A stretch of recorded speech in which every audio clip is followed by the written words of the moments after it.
Yo, what is good, guys? Ryan Hodge with FantasyLabs.com here, and it is time for the quarterback preview. So, I've got my model brought up here. Let's take a look at the Week 9 quarterback position.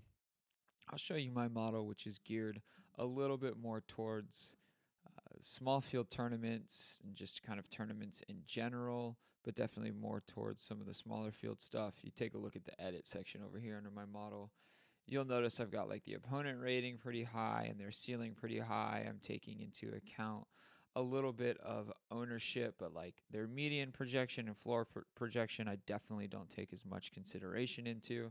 And then a couple other just smart weights to apply to really any model like Vegas and Bargain. And I can kind of show you the difference if we go to a cash model here. This is one that Justin Bailey's been working on a little bit recently, and we edit that model. You'll notice like projected plus minus, median projection, some pro trends, really taking heavy factor here. So let's hop back to my model here. If you go under pro models and you go to select my model, you can take a look at the minimalistic tournament model, helping you find some outlier plays as well that Justin Bailey's been working on. But yeah, look, I've got it sorted by rating here, and I don't think it's any surprise that we see Josh Allen with a clear player rating at the number one up here. $8,200 against Jacksonville, opponent plus minus plus 2.1 right there. Love to see that. Phenomenal ceiling score at 39 points. I think his ceiling is very similar to Lamar's just because of Lamar's rushing expectancy here, but the passing rate that Josh Allen, plus a little bit of the legs, he's definitely had a couple rushing attempts and is more than happy to roll out from the 2 yard line and run one in too. So great ceiling here, a little bit of leverage. The projected ownership, I do think we see Lamar come in a lot higher owned than Josh Allen just because of the massive salary discount. Both of these guys have phenomenal implied team totals, 31.5 here. And 28 here, of 14-point favorite versus the 6-point favorite. And that's one, again, a reason why I think people might gravitate a little bit more towards Lamar. Maybe a little bit tighter of a game script. Now, the Ravens, their pace of play is definitely below league average. I think it's like 18 or 19 in situation neutral pace of play. I think when they're leading, they might actually have a little bit higher of a pace of play, but it's nothing insane. I do know that Minnesota, when they are winning by 6 or trailing by 6, so plus or minus 6 there, they have like a top 5 situation neutral pace of, or sorry, they have a top 5 pace of play when trailing or leading by 6, and when trailing by 6, I still think it's top 10. And that's like the full season sample size. I think it's important to like go back and look at maybe just like 4 week and 5 week trends too. So make sure you're doing that. Now, I do think Mahomes isn't surprising here at this high of a player rating. I do think the ceiling and ownership is what is really going to bump him in my model. If we go take a look at a cash game model, I'm curious as to where Mahomes comes in at player rating. I don't know. Yeah, so top 4. Hmm. I would actually think that in a cash game somebody like Tua or a cheaper quarterback would actually be a little bit higher than Mahomes, which we do see here with Hurts because of his median projection and salary. He'll pop in cash. Not sure I want to pick on the Chargers with quarterbacks or wide receivers. I don't. Yeah, opponent plus minus negative 6.5. They've been pretty tough. Some other teams have been pretty tough too, like Arizona uh, have been pretty tough. New England's been pretty tough against wide receivers a little bit, but I think it's important to like dive into some of those nuances with matchups too. I don't think you have to go as micro as like, is it some crazy shadow corner covering this elite wide receiver? If they're elite wide receivers, they can win out. I'm not overly worried about that. I kind of like to look at it as a whole.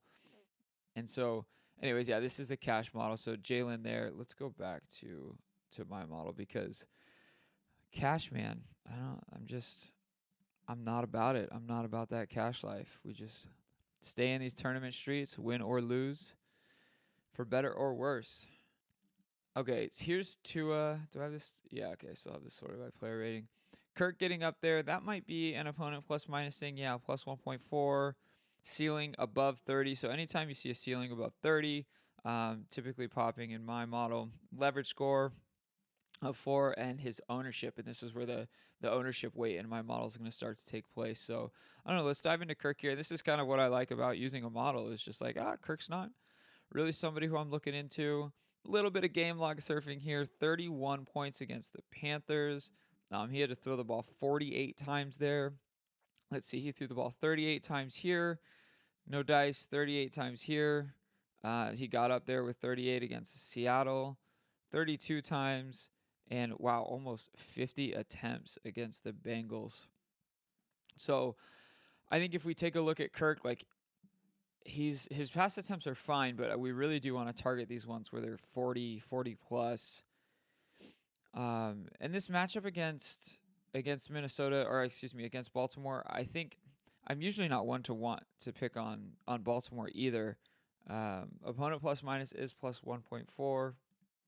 4 different pro trends. Okay, so non-division game, love to see that. Total at least 50, and projected ceiling. Like I said, that projected ceiling above 30. So, if you're looking for that dart, I do think playing Kirk with both of his pass catchers is usually a must. That's typically how Kirk is going to get there, because it's not like he's rushing, 7 or 8 times.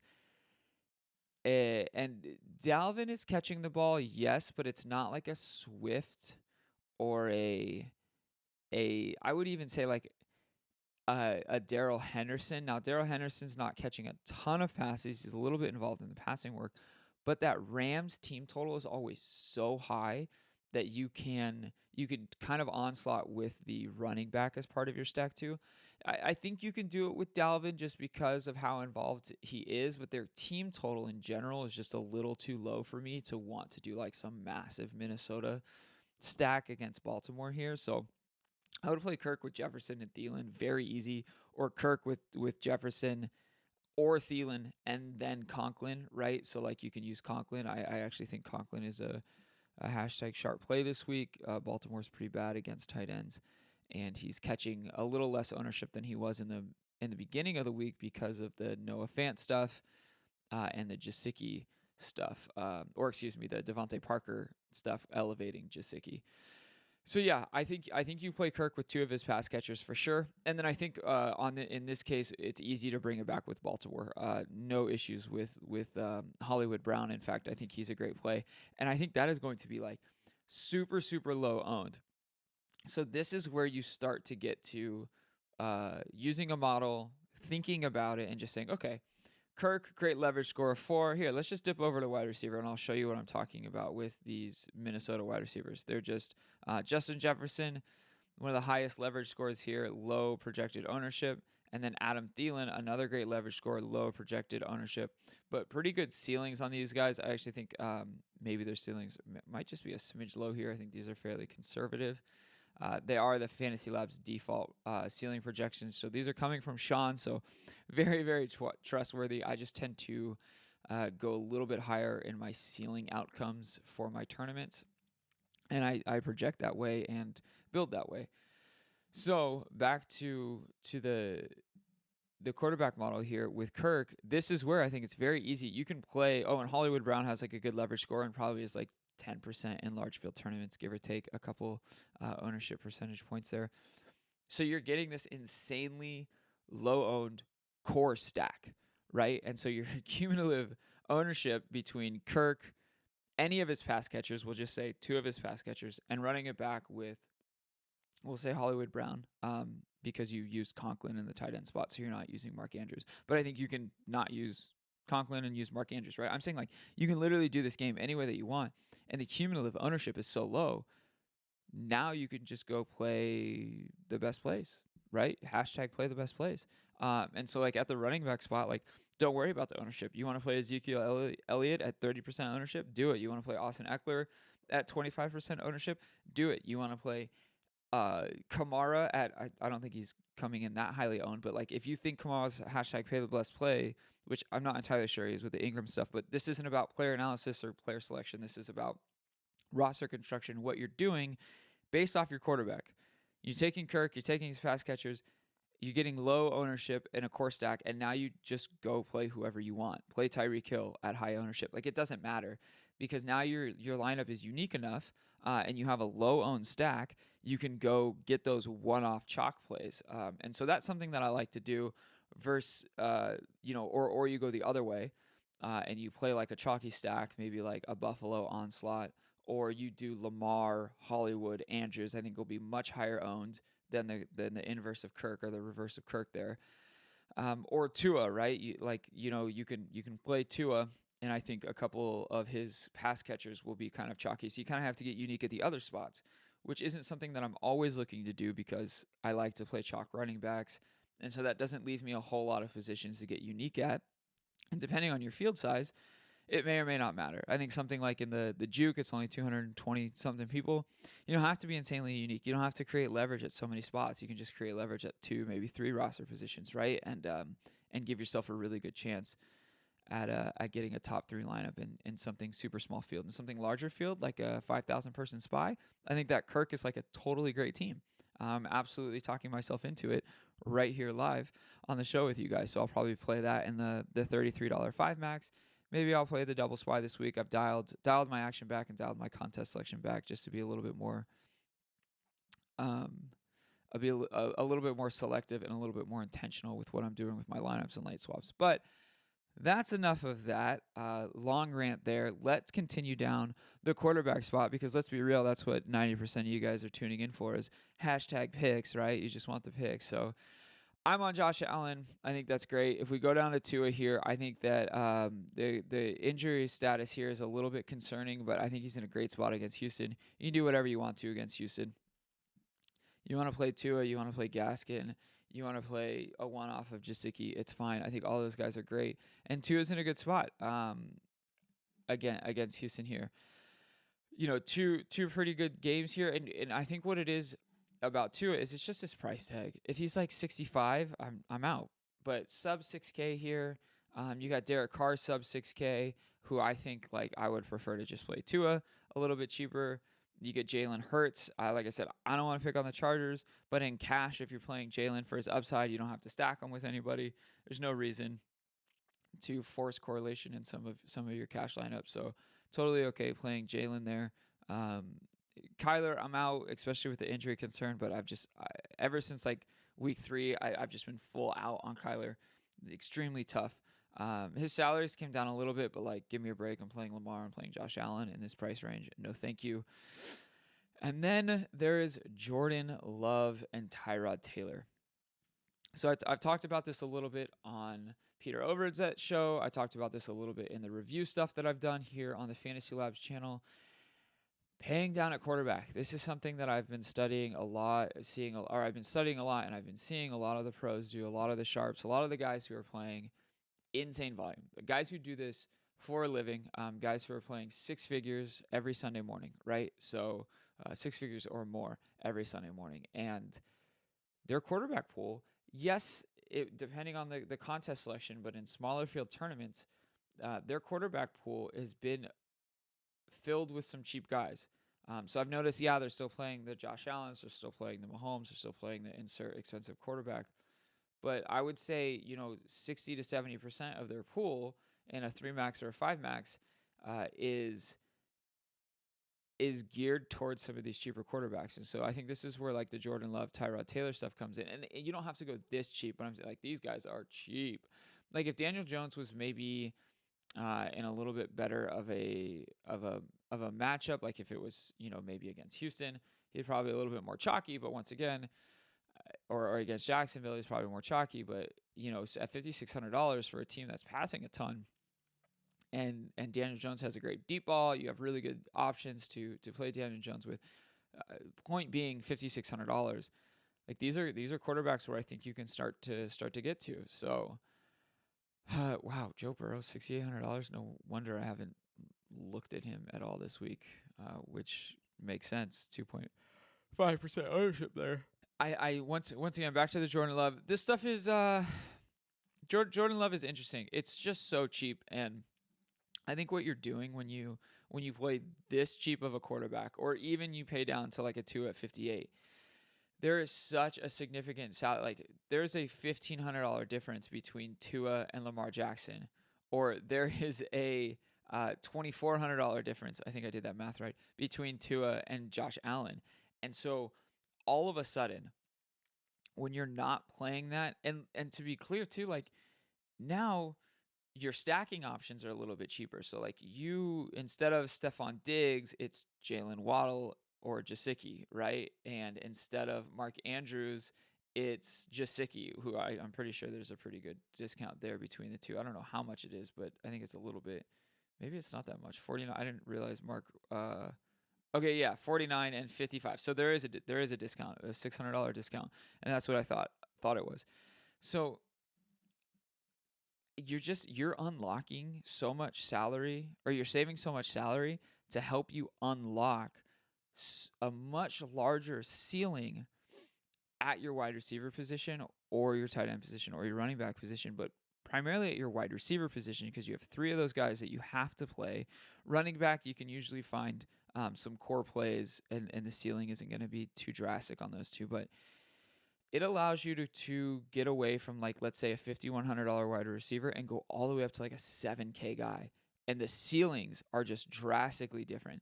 And yes, T. Higgins or, whoever at Amari Cooper, at some of those cheaper guys on this week specifically, sure, they have great ceilings, but I just think it helps you unlock a much larger ceiling, and you're not giving up a ton at the quarterback spot by doing it. Yes, there's a drastic difference between Jordan Love and Josh Allen this week in regards to like a ceiling projection and what it is. But in smaller field tournaments, it's what I play, so that's what it's going to be geared towards, or it's what my thought process and analysis will be geared towards. In small field tournaments, if Jordan Love gives you 24 points, you can win. You can win easily. I'm not even saying like oh yeah, you're still a dog. Like no, like that is phenomenal at $4,400, or even Tyrod at 25 points, 24 points. You can win. I have watched so many 20 to 25 point teams ship the juke this year. It's out of their quarterback spot. It's ridiculous. We saw Carson Wentz and Tannehill have both done it twice, I think, or one each maybe, or once, or one of them has done it twice and the other one once. So like, those are cheap guys. Those are guys who are $5,500 to $6,500, and they're giving you 23 points at the quarterback position, and you've unlocked massive ceiling potential at your wide receiver spot. And so that's something that I've been studying a little bit too. Is just like overall quarterback player pool, and that some of these sharps are doing. So. Look, I don't think I'm going any cheaper to move on here. I don't think I'm going any cheaper or down in my player rating here. If we sort by projection, guys like Dak is going to get up there, but 7K against Denver. I actually think you can run the ball on Denver more than you can throw the ball. Denver hasn't faced a ton of tough competition as far as running backs are concerned, and the tough running backs that they have faced have been a Dearness Johnson breakout game on Thursday night, have been a Najee Harris breakout game in like week 2 or week 3. I think it was week 3 with the just 90% snap rate. And I other than that, I don't think they've faced like any behemoths. And Elliott is good. For as much crap as I give Elliott, or people who drafted him, or hashtag free Tony Pollard, Elliott's got a great snap rate. He's got high value touches. He's getting a lot of work down at the goal line, and he's involved a little bit in the passing game. So like, he's a good play, and I think the matchup is fine. This opponent plus minus I think might be a little bit too harsh.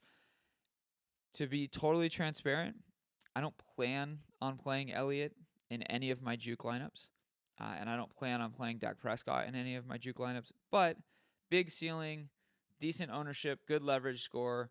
Matchup is probably tough. Easy stacking options with Amari Cooper or maybe CeeDee Lamb, just depending on his status. So like I think it's important to not only sort by player rating, but also just get some of these median and ceiling projections in here, and just allow yourself to digest everything here and be open minded, and don't rule anyone out. Like I am ruling out like Trevor Siemian and Sam Darnold and Jimmy G. Because they have low ratings, low floor projections, trash ceiling projections. So like I'm out. I'm fully out. And that's where I say like I just don't think I'm going any lower than Tyrod Taylor here. 150 max portfolio. You want to play Daniel Jones, Kadarius Toney, and run it back with Hunter Renfrow. Like you're eating chalk at Renfrow. But I guess good luck. Maybe Darren Waller as part of just like an onslaught there with Daniel Jones. Like with Derek Carr. If you want to play Carr, but like I think that's fine. I'm sticking to some of these guys who are just in better spots. I'm sticking to Tua, I'm sticking to Lamar, I'm sticking to Josh Allen. Like that's just how I'm thinking about my quarterback pool. I'm sticking to Jordan Love, Tyrod Taylor. Like these are the guys who I'll probably just stick to. Keep my player pool condensed around there, and then start to build and trim some of that fat, if you will. Like maybe I move away from Tua and I just keep it to like Josh Allen and Jordan Love in my juke entries, and just play those two guys across 3 different lineups. And then I'll go build a couple in the $30 3 max that are playing maybe a little bit more of Lamar Jackson and Derek Carr, right? Something along those lines. Or like I said, Kirk. Like I think Kirk I think might be in a good spot. We've seen Kirk do it multiple times. I think Peter, CSU Ram, has won maybe 5 figures on just Kirk stacks over the last 2 years, maybe 3 years. I feel like every time he wins the Wildcat or he wins something big, it's with a freaking Kirk and Minnesota stack. So I'll have to text Peter and see if he's on Kirk this week, because if he is, then maybe I just jam him. But the point is, be open-minded, use the player ratings, use this tool set that we have here at Fantasy Labs to really just get you thinking about stuff, because Kirk really hasn't been on my radar. But I think maybe in large field stuff, I think maybe I'll just and like one thing too, you can take like a super risky approach and just hashtag lock button Kirk, and in your 5 max, you just play five Minnesota stacks, and then kind of diversify your portfolio across those 5 Minnesota stacks. And if they get there, you have a very, very good shot at a top 1% outcome, and then a little luck breaks your way, and maybe you ship it right. But it's obviously extremely risky. You're only playing 5, so you're not giving yourself as many shots on goal with different lineup combinations. But it just depends on how you want to approach your portfolio for the week too, right? So I think that'll wrap it up for me, guys. I know I missed y'all last week. Just got busy, got caught up. But that is the Week 9 quarterback preview. And I will see you. I might do something fun Sunday morning. Keep a lookout on the Fantasy Labs YouTube channel. Maybe a little bit of a live stream Sunday morning, going live here on a Sunday morning, talking some NFL DFS. So subscribe, turn on those notifications. That way you guys, if I do decide to go live, you guys get the notification. And yeah, run good in Week 9. And if I don't see you on Sunday, I will see you on Monday for the Week 9 review, Monday morning show. Hopefully we took something down. Hopefully we get to have a positive week here. But if it's not me, I hope it's one of y'all. And with that, run good. Peace.